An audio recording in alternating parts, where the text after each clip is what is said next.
Saya bersyukur hari ini bisa membagikan firman Allah kepada saudara, dan saya percaya Roh Kudus akan berbicara kepada kita secara spesifik untuk menguatkan iman kita masing-masing. Mari saudara kita buka bersama Ibrani pasal yang ke-10. Ibrani pasal yang ke-10 kita akan melihat satu perikop di sana, dimulai dari ayat 36 sampai 39. Ibrani 10 ayat 36 sampai 39. Tema dari khotbah saya hari ini diambil dari salah satu ayat itu. Saudara, saya mengamati terutama di akhir zaman ini kita melihat banyak orang Kristen yang maju mundur dalam kehidupan dan pelayanan. Seakan-akan yang paling sulit yang dilakukan seorang orang Kristen adalah dia menetap dalam kehendak Allah. Kadang-kadang kalau kita melihat sesuatu yang enak, yang baik, kita maju.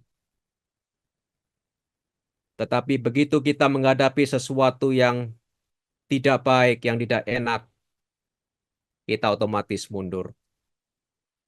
Maka dari itu, tadi saya katakan kita melihat banyak orang Kristen yang maju mundur dalam kehidupan dan pelayanan. Tapi di sini saya ingin menguatkan hati saudara bahwa Allah tidak ingin kita maju mundur. Amin. Allah ingin kita selalu berjalan bersama dengan roh-Nya. Maju terus mengenapi rencana ilahi. Nah, perhatikan di perikop ini, di ayat yang ke-36, Ibrani pasal yang ke-10. Firman Allah mengatakan, sebab kamu memerlukan ketekunan. Katakan ketekunan. Siapa di sini memerlukan ketekunan?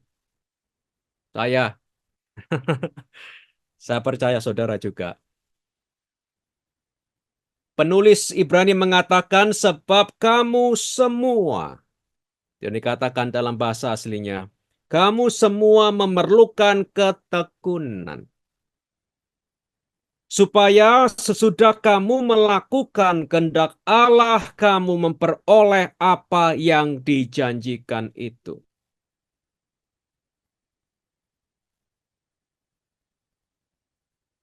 Sebelum kita memperoleh apa yang dijanjikan Allah itu, seringkali kita akan dilatih Roh Kudus dalam ketekunan. Amin. Ayat 37, sebab sedikit, bahkan sangat sedikit waktu lagi, dan Ia yang akan datang sudah akan ada tanpa menangguhkan kedatangannya. Nah, perhatikan ayat yang ke-38. Tetapi orangku yang benar akan hidup oleh iman. Kita orang percaya dalam perjanjian baru disebut sebagai orang-orang yang sudah dibenarkan dalam Yesus. Nah, penulis di sini mengatakan orang yang benar atau yang sudah dibenarkan dalam Yesus akan hidup oleh iman. Sementara dia menantikan kedatangan Tuhan yang kedua kalinya. Dan penulis melanjutkan, dan apabila, nah perhatikan kalimat itu, apabila ia mengundurkan diri, maka aku tidak akan berkenan kepadanya. Apabila ia mengundurkan diri. Ayat 39, tetapi kita bukanlah orang-orang, haleluya, yang mengundurkan diri dan binasa, tetapi orang-orang yang percaya, haleluya, dan yang beroleh hidup. Kita bukanlah orang-orang yang mengundurkan diri. Kita melihat di sini dalam perikop ini, orang yang tidak mengundurkan diri memiliki ketekunan. Katakan ketekunan. Perhatikan kata ketekunan di ayat yang ke-36 di sana. Penulis Ibrani mengatakan, sebab kamu semua memerlukan ketekunan, supaya sesudah kamu melakukan kehendak Allah, kamu memperoleh apa yang dijanjikan itu. Kata ketekunan di ayat itu mengandung arti menanggung dengan sabar.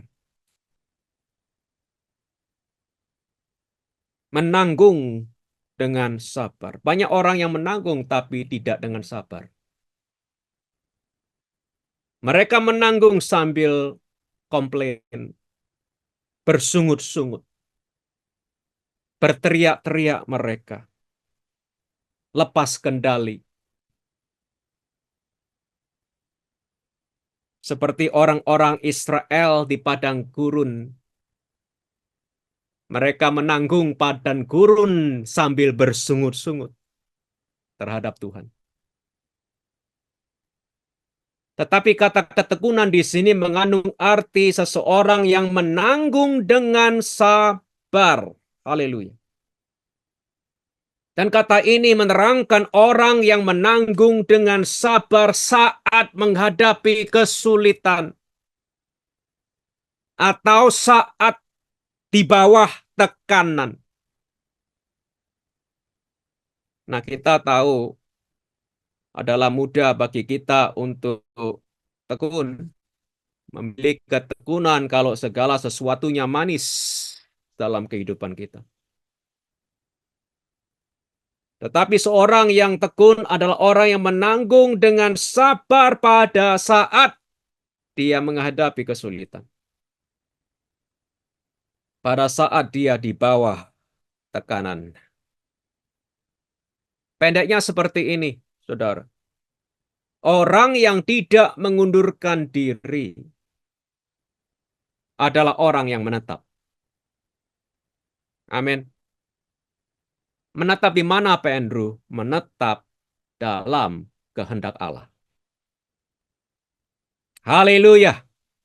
Orang itu berakar di sana. Dia menetap di satu tempat, tidak pindah, tidak rencana pindah. Haleluya. Konsisten di sana, tidak goyah. Seringkali kita melihat anak-anak Allah pindah-pindah. Bapak H.L. Senduk, pendiri GBI, mengatakan orang Kristen seperti itu, orang Kristen ikut arus. Tergantung arusnya. Kemana kita dibawa arusnya? Kalau kita dibawa ke kanan, kita ke kanan. Ke kiri, kita ke kiri. Tergantung Pak arusnya membawa kita kemana. Tapi kita bukanlah orang-orang Kristen ikut arus. Katakan amin. Kita adalah orang-orang Kristen yang tidak mengundurkan diri. Yaitu orang-orang Kristen yang menetap dalam kehendak Allah. Tidak pindah dan tidak rencana pindah. Haleluya. Konsisten di sana, tidak goyah. Nah, saya ingin memberikan kepada saudara konteks di sini, mengapa penulis Ibrani mengatakan perikop ini. Konteksnya adalah ini. Pada saat ini, pada saat buku Ibrani ini ditulis, orang-orang Kristen pada saat itu menghadapi tantangan yang besar. Mereka keluar dari agama mereka yang lama, yaitu Yudaisme, Dan mereka memeluk Kristus. Menjadi orang Kristen. Nah, karena iman mereka kepada Tuhan, mereka dihina, dicaci maki, harta benda mereka dirampas, rumah mereka dirampas, dan beberapa di antara mereka dimasukkan ke dalam penjara.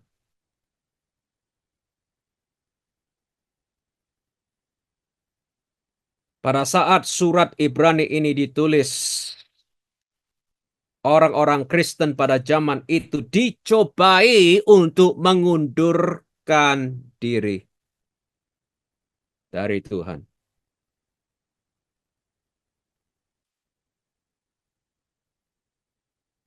Saudara, kalau kita mengamati kehidupan orang yang mengalami kemenangan dalam kehidupannya, dalam pernikahannya, ekonominya, kesehatannya, hubungannya, pelayanannya, studinya, kita pasti bisa menemukan satu bahan ini, yaitu badai boleh datang menerpa mereka. Mereka mungkin jatuh. Mereka mungkin menangis.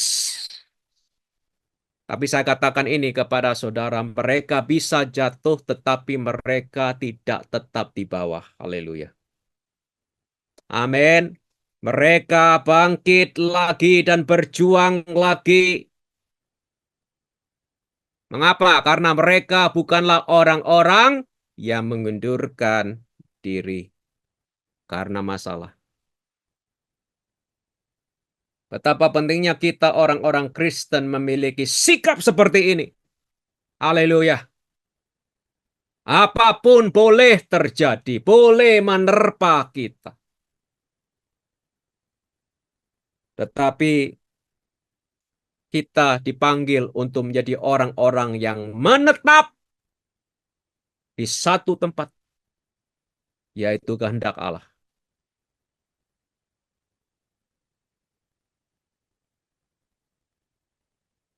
Roh Kudus ingin setiap kita memiliki bahan ini, yaitu kita bukanlah orang-orang yang mengundurkan diri. Kita adalah orang-orang yang mau maju, belajar maju, orang-orang yang hatinya melekat kepada Tuhan, apapun yang terjadi. Haleluya. Amin. Nah, sikap seperti ini dalam Alkitab disebut kesetiaan. Katakan kesetiaan. Orang Kristen yang sukses, roh, jiwa, tubuh, pekerjaan, pelayanan, studi, adalah orang Kristen yang setia. Nah, saya mengajak saudara saat ini membaca satu janji Allah mengenai orang-orang yang setia. Lihat Mazmur 31,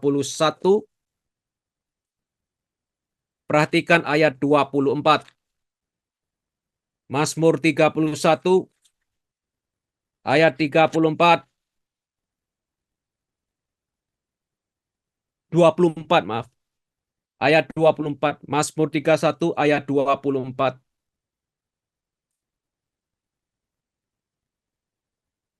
Di sini Daud mengatakan, kasihilah Tuhan, hai semua orang yang dikasihinya. Perhatikan kalimat selanjutnya. Tuhan menjaga orang-orang yang setiawan. Tetapi orang-orang yang berbuat congkak diganjarnya dengan tidak tanggung-tanggung. Nah, perhatikan kalimat itu. Tuhan menjaga orang-orang yang setiawan. Haleluya. Saudara percaya itu? Amin. Kata menjaga di ayat itu mengandung arti menolong, membela, mendukung. Tuhan menolong, membela, mendukung orang-orang yang setiawan. Jelas kita tahu pertolongannya mungkin tidak datang menurut waktu kita, tetapi pertolongannya pasti bagi orang yang setiawan. Haleluya. Saya mengajak setiap saudara hari ini untuk mengizinkan Roh Kudus berbicara tentang kesetiaan kita, yaitu sikap yang tidak mengundurkan diri, apapun yang kita hadapi di depan. Haleluya. Ada 3 hal yang saya mau sampaikan hari ini mengenai kesetiaan atau sikap yang tidak mengundurkan diri. Yang pertama adalah ini. Kita harus tahu, kita harus sadar bahwa kesetiaan tidak bisa diukur dalam waktu sebentar saja. Saya katakan lagi, kesetiaan tidak bisa diukur dalam waktu sebentar saja. Seseorang mungkin mengatakan, saya sudah melayani Tuhan selama 3 bulan. Saya sudah memberi persembahan perpuluhanku selama 3 minggu. Saya sudah melakukan ini dan itu, pergi ke gereja selama beberapa bulan. Saudara, kesetiaan tidak bisa diukur seperti itu. 3 minggu, 3 bulan, bahkan 6 bulan pun belum membuktikan apa-apa. Saya bersama saya di sini. Amin. Sama halnya kalau misalnya saya lagi diet makanan yang manis karena kadar gula saya tinggi, misalnya. Saya bersyukur saya sehat, haleluya. Ini misalnya. Dokter mengatakan kadar gula saya tinggi. Dan saya harus menjaga makan saya, diet makan makanan yang manis. Dan saya bisa mengatakan saya belum makan coklat selama 3 minggu ini. Saudara, 3 minggu adalah permulaan yang baik. Betul apa tidak? Ya, tetapi tidak cukup untuk membuktikan apa-apa. Permulaan yang baik, tetapi tidak cukup untuk membuktikan apa-apa. Kesetiaan diukur dalam jangka waktu yang panjang. Haleluya. Amin.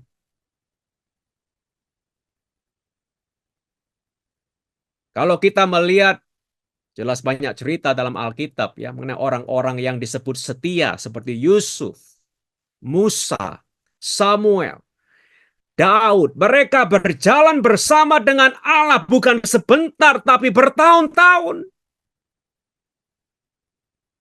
Dan Allah menyebut mereka orang yang setia. Kesetiaan diukur dalam jangka waktu yang panjang. Artinya orang yang setia adalah orang yang komit untuk menekuni sesuatu bukan sebentar saja, tetapi dalam jangka waktu yang panjang. Jangka waktu yang panjang membuktikan kesetiaan seseorang. Jangka waktu yang panjang memisahkan antara yang setia dan yang tidak. Cara bersama saya di sini. Orang yang setia adalah orang yang bisa diandalkan baik oleh Allah maupun manusia. Haleluya. Amin.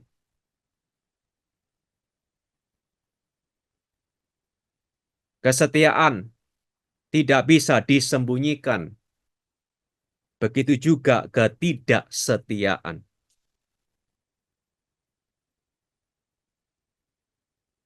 Hal tersebut akan muncul dengan berjalannya waktu.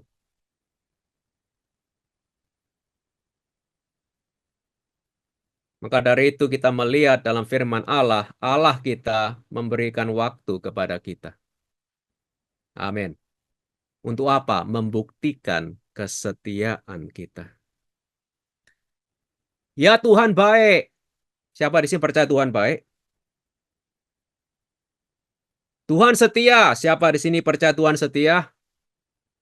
Namun dia tidak pernah tergesa-gesa. Amin. Dia mengambil waktu untuk mengamati seseorang. Dan Tuhan punya banyak waktu, saudara. Mengamati seseorang mengenai kesetiaannya. Dengan berjalannya waktu, kesetiaan kita atau ketidaksetiaan kita akan muncul.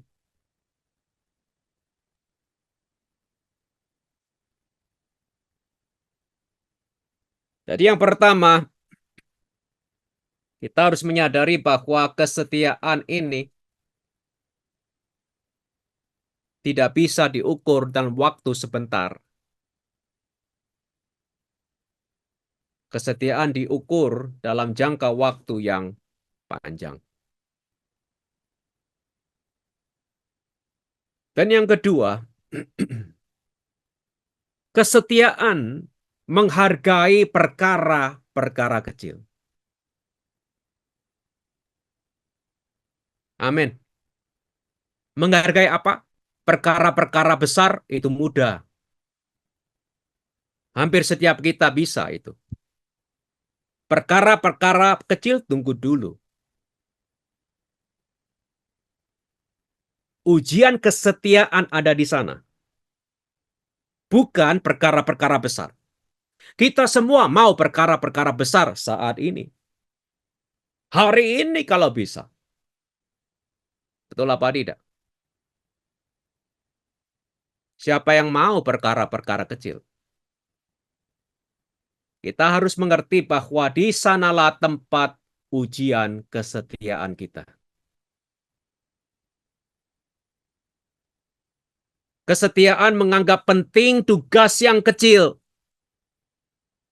appointment yang kecil, proyek yang kecil, pelayanan yang kecil, posisi yang kecil. Semua terburu-buru mencari yang besar langsung. Sedikit setia dalam perkara-perkara kecil. Mari sekarang kita lihat apa yang Yesus katakan mengenai kesetiaan dan perkara-perkara kecil. Lukas 16 ayat yang ke-10. Lukas 16 ayat yang ke-10.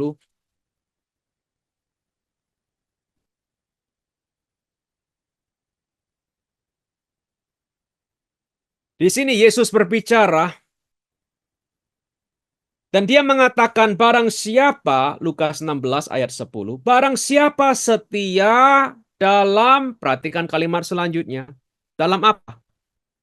Setia dalam perkara-perkara kecil,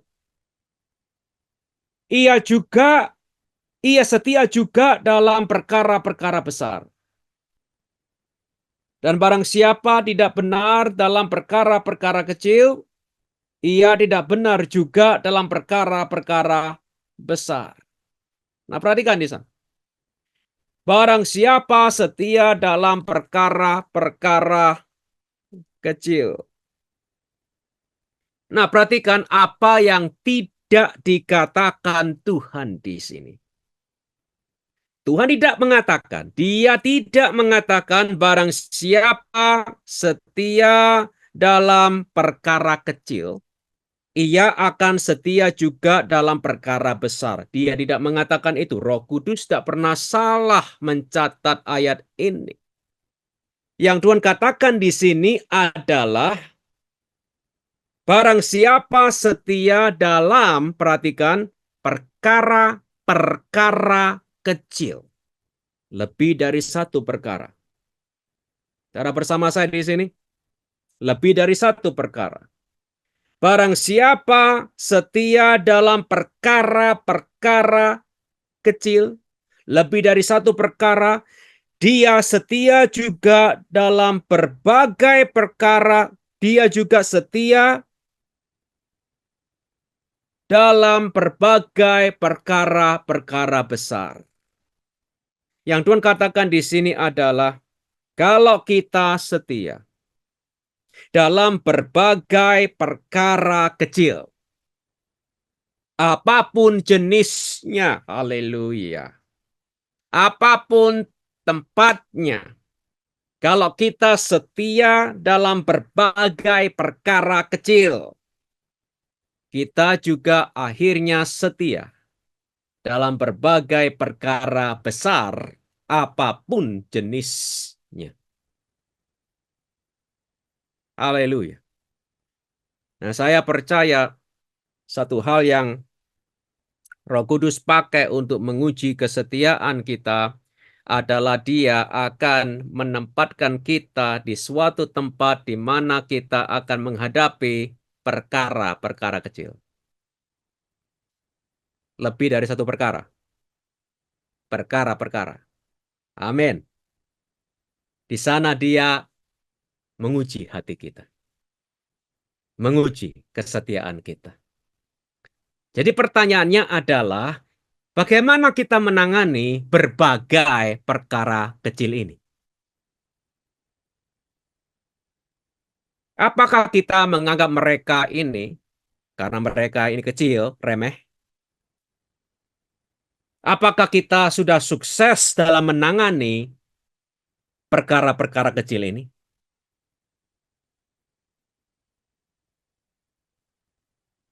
Seseorang mengatakan statement ini, kemarin itu sejarah, besok itu misteri karena besok belum tiba, tetapi hari ini adalah anugerah dari Allah. Betul apa tidak? Hari ini adalah anugerah dari Allah. Kita tidak bisa membicarakan kesetiaan yang kemarin. Banyak orang Kristen yang berbangga hati dan suka berbicara mengenai kesetiaan mereka di tahun 1972.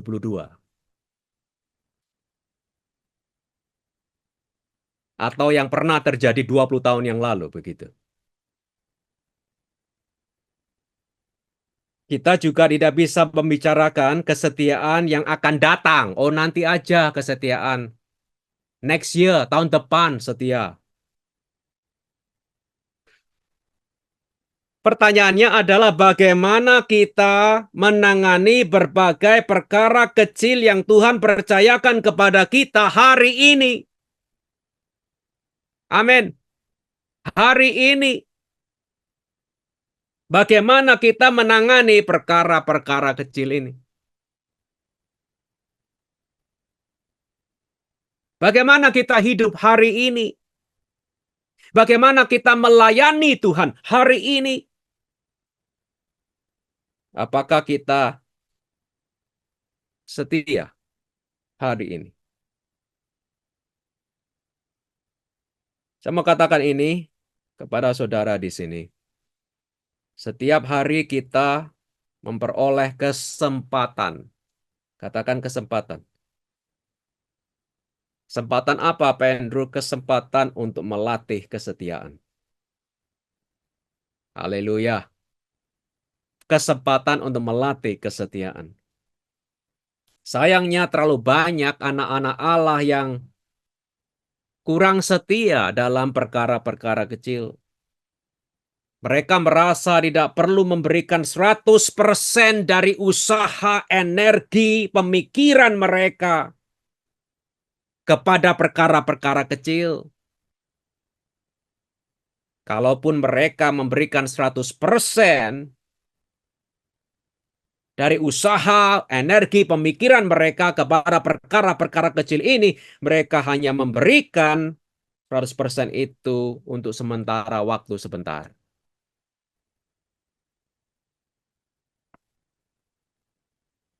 Orang yang setia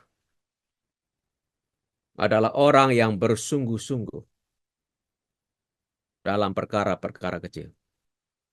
Amin. Mulai hari ini. Mulai hari ini. Haleluya. Jadi ada hubungannya antara kesetiaan dan perkara-perkara kecil. Tadi saya katakan, seringkali Roh Kudus melatih kesetiaan kita, sikap tidak mengundurkan diri dalam diri kita ini melalui perkara-perkara kecil ini. Kita bukanlah orang-orang yang mengundurkan diri. Amin. Kita adalah orang-orang yang percaya dan beroleh hidup. Haleluya. Amin. Yang ketiga, kesetiaan itu berhubungan juga dengan pilihan kita. Pilihan kita. Kita tahu ya, saudara tahu, saya juga tahu ini. Kesetiaan tidak terjadi secara otomatis dalam kehidupan orang Kristen. Betul apa tidak? Tidak. Bahkan kita jarang menemukan kesetiaan dalam bayi rohani orang Kristen yang baru. Jarang. Kesetiaan bukanlah otomatis bagi orang Kristen yang sudah lahir baru meskipun dia sudah memiliki potensi untuk menjadi setia. Haleluya. Nah, saya mau katakan ini kepada saudara. Kristen hanya bisa menjadi setia kalau dia memilih menjadi setia. Haleluya. Kita hanya bisa menjadi setia kalau itu pilihan kita.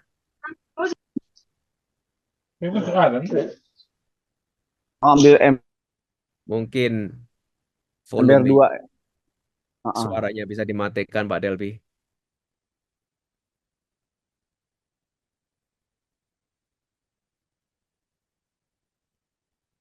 Nah, saya berbicara mengenai pilihan, yaitu pilihan pribadi. Betul apa tidak? Kita tidak bisa menjadi setia hanya karena orang lain setia. Betul apa tidak? Ya. Kita hanya bisa menjadi setia kalau kita sendiri memilih menjadi setia. Dan akhirnya kita setia apakah orang lain setia atau tidak. Kenapa? Karena kesetiaan itu pilihan kita. Nah, sekarang mari kita lihat Amsal 20 ayat yang ke-6. Amsal 20 ayat yang ke-6.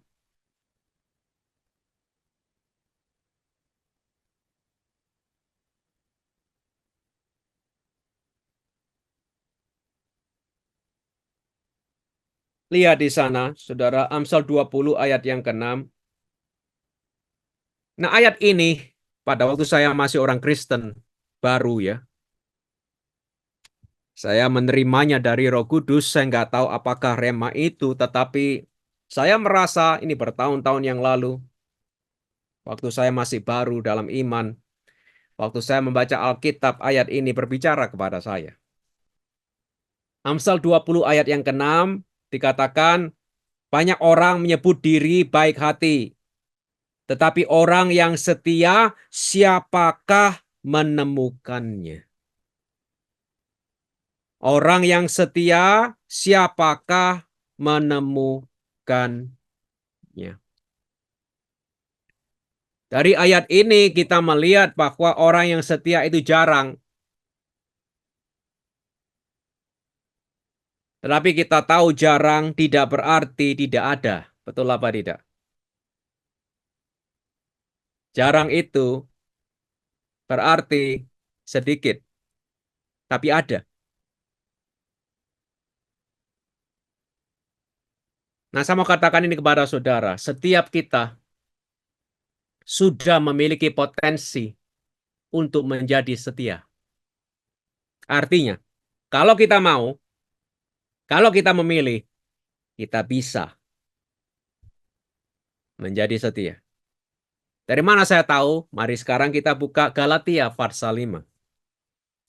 Tulisan Paulus kepada gereja di Galatia, Galatia 5 ayat 22.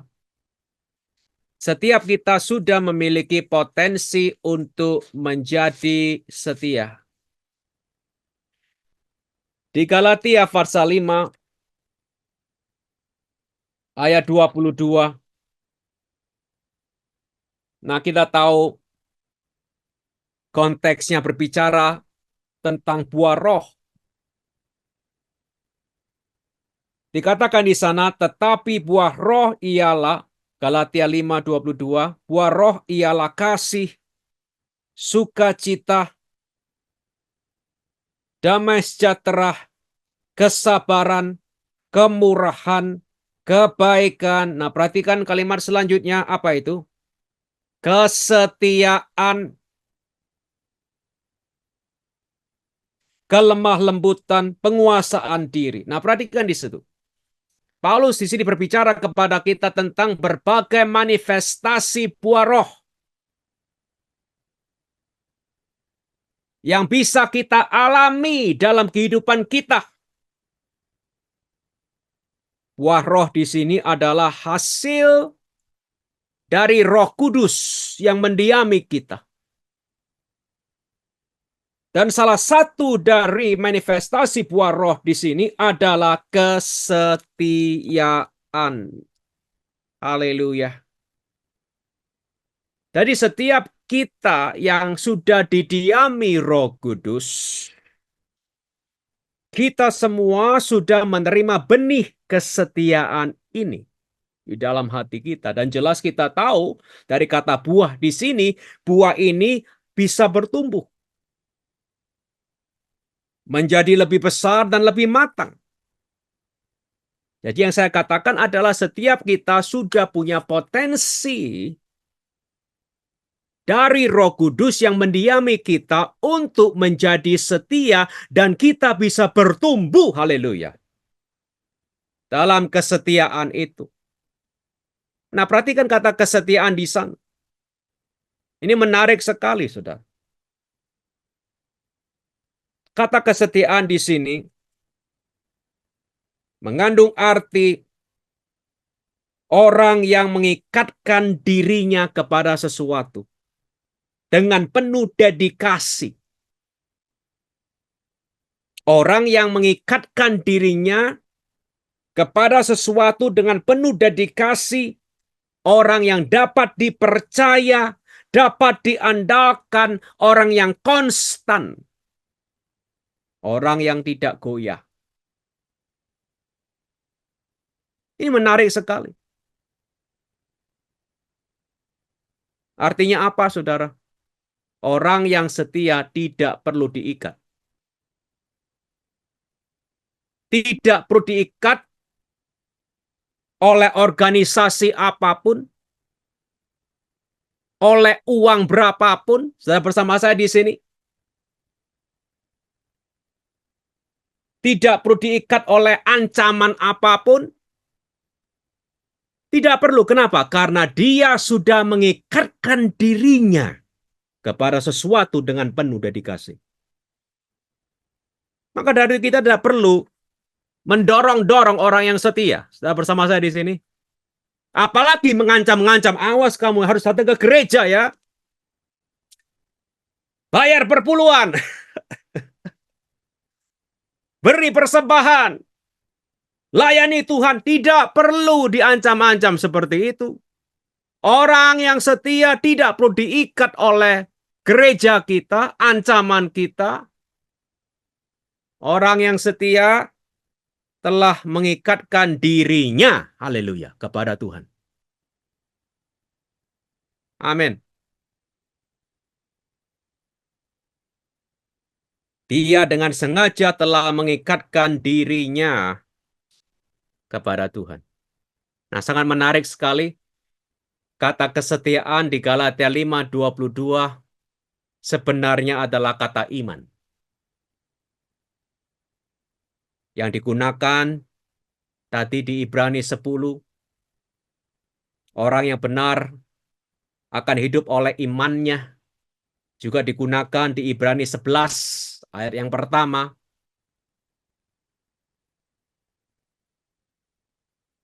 Meskipun dalam bahasa Alkitab kita diterjemahkan kata iman di sana sebagai kesetiaan. Tapi dalam perjanjian baru kita melihat bahwa ada hubungan antara iman dan kesetiaan. Haleluya. Amin. Iman yang sejati menghasilkan kesetiaan. Iman sangat berhubungan dengan kesetiaan. Artinya apa? Kalau iman bertambah, kesetiaan seharusnya bertambah. Katakan amin. Artinya kalau kita makin bisa kita mempercayai Allah, makin bisa Allah mempercayai kita. Haleluya. Amin. Di mana kita menemukan iman, di situ kita menemukan kesetiaan.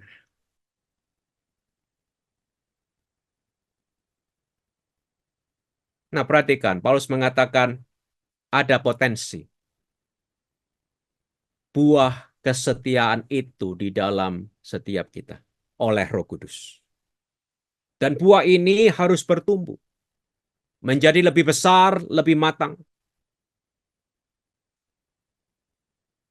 Sangat menarik sekali pada waktu Paulus menulis kepada Timotius di 2 Timotius pasal yang kedua, ayat 1 dan yang 2, pada saat dia berbicara mengenai beberapa syarat-syarat penatua. Nah, kita harus ingat bahwa pada saat itu Timotius sedang mengembalakan gereja di Efesus. Dan Paulus sebagai bapak rohani mengatakan, oke, orang-orang seperti ini pilih menjadi penatua. Dan di ayat yang pertama dan yang kedua, mungkin saya bacakan bagi saudara, ini menarik sekali. Paulus mengatakan ini, 2 Timotius pasal 2, ayat 1 dan 2.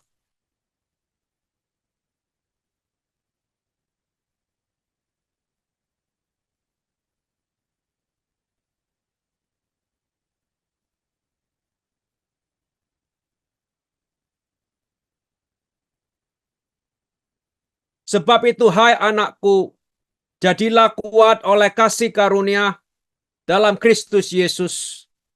Dan apa yang telah engkau dengar daripadaku di depan banyak saksi, percayakanlah itu kepada orang-orang, nah perhatikan di sana, yang dapat dipercayai, yang juga cakap mengajar orang lain. Jadi Timotius seharusnya mencari hamba-hamba Tuhan yang lain untuk menyebarkan Injil ini.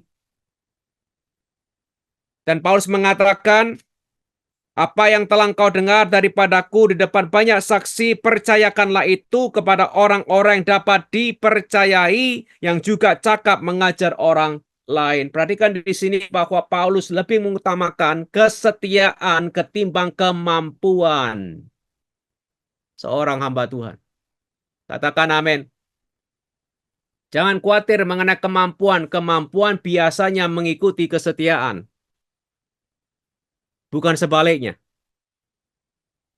Ada banyak orang yang mampu, bisa, tapi nggak setia.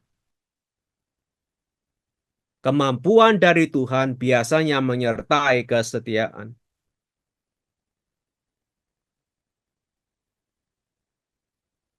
Jadi saudara, hari ini saya mengajak setiap kita untuk memilih menjadi setia. Untuk memilih berserah kepada Roh Kudus, mengajari setiap kita kesetiaan. Amin. Sikap yang tidak mengundurkan diri apapun yang kita hadapi di depan. Dan Tuhan mau pertumbuhan itu terjadi di dalam kita. Kesetiaan adalah pilihan kita. Kita memilih untuk setia. Kita memilih untuk berserah kepada Roh Kudus mengajari kita kesetiaan. Haleluya.